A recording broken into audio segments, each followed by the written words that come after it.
દેશી દારૂ પીધા પછી બે વ્યક્તિઓના થઈ ગયા છે। દેશી દારૂના દૂષણ સામે અત્યારે જન આક્રોશ પણ ફાટી નીકળ્યો છે। દેશી દારૂની બનાવટ વખતે તેમાં નશાનું પ્રમાણ વધારવા માટે કોઈ ઘાતક કેમિકલ અથવા તો ઝેરી પદાર્થની ભેળસેળ કરવામાં આવી હોઈ શકે તેમ છે।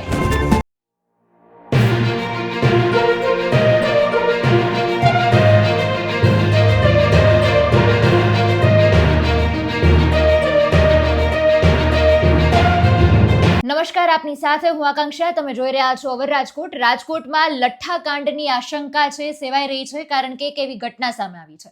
રાજકોટ શહેરમાં સામાકાંઠા અને ભગીરથ સોસાયટીમાં દેશી દારૂ પીધા પછી બે વ્યક્તિઓના મોત થઈ ગયા છે અને આજે મૃત્યુના સમાચાર સામે આવ્યા, તેનાથી ઘણા બધા ગંભીર પ્રશ્નો પણ ઊભા થયા છે।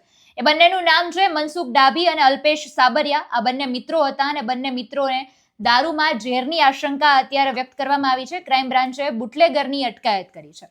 રાજકોટ શહેરમાંથી આજે ઘટના સામે આવી, તેમાં શહેરના સામાકાંઠા વિસ્તારમાં રહેતા અને ભગીરથ સોસાયટીમાં રવિવારે આ બંને મિત્રોએ સાથે દેશી દારૂ પીધો હતો અને શંકાસ્પદ સંજોગોમાં એ બંનેના મોત થયા છે। દેશી દારૂના દૂષણ સામે અત્યારે જન આક્રોશ પણ ફાટી નીકળ્યો છે। મળતી વિગત અનુસાર આ બંને ગાઢ મિત્રો હતા અને એ બંને જ્યારે નિયમિત રીતે દેશી દારૂ પીવાની એમને કુટેવ હતી, દરરોજની જેમ રવિવારે બંને સ્થાનિક સ્તરેથી દેશી દારૂ લીધો હતો અને ત્યાર પછી દારૂ પીધાના થોડા જ સમયની અંદર એમની તબિયત લથડી હતી અને માત્ર થોડી જ કલાકોની અંદર તેમના કરુણ મોત થઈ ગયા હતા। એક સાથે બે વ્યક્તિઓને મરતા જ સ્થાનિક પોલીસ સહિત રાજકોટ ક્રાઇમ બ્રાન્ચનો કાફલો તાત્કાલિક ઘટના સ્થળે દોડી ગયો હતો। પ્રાથમિક તપાસમાં આશંકા અત્યારે સામાન્ય નથી, આ રીતની એક સમાચાર સામે આવી ગયા છે, પરંતુ એવું પણ બની શકે દેશી દારૂની બનાવટ વખતે તેમાં નશાનું પ્રમાણ વધારવા માટે કોઈ ઘાતક કેમિકલ અથવા તો ઝેરી પદાર્થની ભેળસેળ કરવામાં આવી હોઈ શકે તેમ છે। મોતનું સચોટ અને વૈજ્ઞાનિક કારણ જાણવા માટે બંનેના મૃતદેહને હોસ્પિટલ ખસેડ્યા છે। પેનલ ડોક્ટર દ્વારા ફિઝિકલ અને ફોરેન્સિક પોસ્ટમોર્ટમ કરવામાં આવશે। વિનયભાઈ મનસુખભાઈ ડાભી।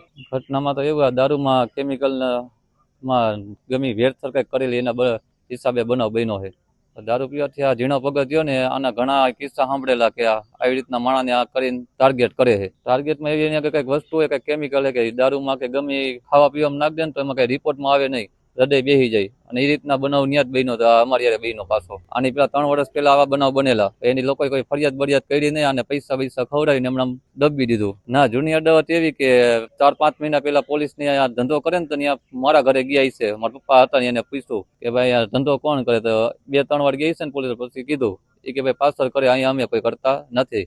જીણા ભગત ને એવું કે મારા ઘર દેખાડ્યું, એનું એને ખાદ રાખીને કાવતરું ઘરેલું છે। અમારી માંગ છે અમને જીવ એમ ન્યાય મળવો જોઈએ। એક જીણા ભગત નો માણસ હતો અલ્પેશ અને મારા પપ્પા હતા, બંને એક્સપાયર થઈ ગયા। અલ્પેશ અને મનસુખભાઈ રણછોડભાઈ ડાભી કામ છૂટક મજૂરી કરતા હતા, ના ક્યારેક પીતા હતા।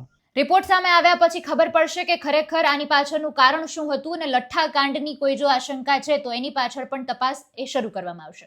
સમગ્ર મુદ્દાને તમે કઈ રીતે જુઓ છો એ કમેન્ટમાં જણાવજો। નમસ્કાર।